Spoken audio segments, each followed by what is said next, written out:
change the world? Start off by making your bed. If you make your bed every morning, you will have accomplished the first task of the day. It will give you a small sense of pride, and it will encourage you to do another task, and another, and another. And by the end of the day, that one task completed will have turned into many tasks completed. Making your bed will also reinforce the fact that the little things in life matter.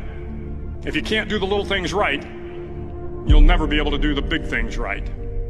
And if by chance you have a miserable day, you will come home to a bed that is made, that you made. And a made bed gives you encouragement that tomorrow will be better. To pass SEAL training, there are a series of long swims that must be completed. One is the night swim. Before the swim, the instructors joyfully brief the students on all the species of sharks that inhabit the waters off San Clemente. They assure you, however, that no student has ever been eaten by a shark, at least not that they can remember. But you are also taught that if a shark begins to circle your position, stand your ground. Do not swim away. Do not act afraid. And if the shark, hungry for a midnight snack, darts towards you, then summons up all your strength and punch him in the snout, and he will turn and swim away. There are a lot of sharks in the world.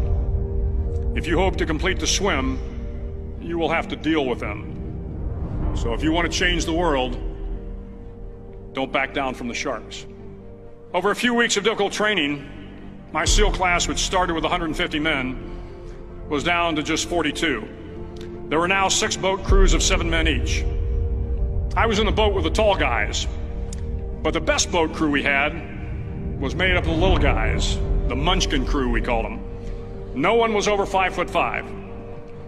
The Munchkin boat crew had 1 American Indian, 1 African American, 1 Polish American, 1 Greek American, 1 Italian American, and 2 tough kids from the Midwest.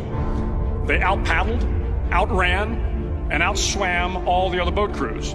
The big men in the other boat crews would always make good-natured fun of the tiny little flippers the Munchkins put on their tiny little feet prior to every swim.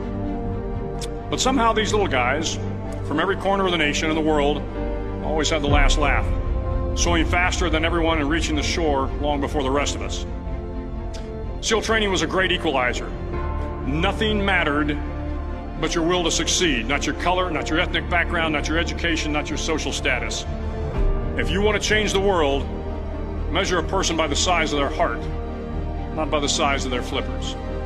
The 9th week of training is referred to as Hell Week. It is 6 days of no sleep, constant physical and mental harassment, and 1 special day at the Mud Flats. The Mud Flats are an area between San Diego and Tijuana where the water runs off and creates the Tijuana Sloughs, a swampy patch of terrain where the mud will engulf you. It is on Wednesday of Hell Week that you paddle down to the Mud Flats and spend the next 15 hours trying to survive this freezing cold, the howling wind, and the incessant pressure to quit from the instructors. As the sun began to set that Wednesday evening, my training class, having committed some egregious infraction to the rules, was ordered into the mud. The mud consumed each man till there was nothing visible but our heads. The instructors told us we could leave the mud if only 5 men would quit. Only 5 men, just 5 men, and we could get out of the oppressive cold. Looking around the mud flat, it was apparent that some students were about to give up. It was still over 8 hours till the sun came up. 8 more hours of bone-chilling cold.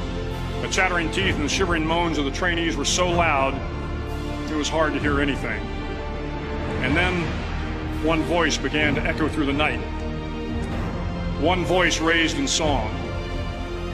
The song was terribly out of tune, but sung with great enthusiasm.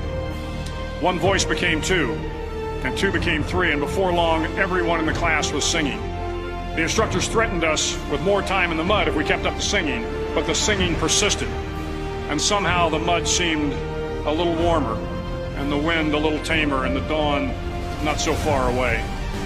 If I have learned anything in my time traveling the world, it is the power of hope. The power of one person, a Washington, a Lincoln, King, Mandela, and even a young girl from Pakistan, Malala. One person can change the world by giving people hope. So if you want to change the world, start each day with a task completed. Find someone to help you through life. Respect everyone. Know that life is not fair and that you will fail often. But if you take some risks, step up when the times are the toughest, face down the bullies, lift up the downtrodden, and never ever give up. If you do these things, the next generation and the generations that follow will live in a world far better than the one we have today. And what started here will indeed have changed the world for the better.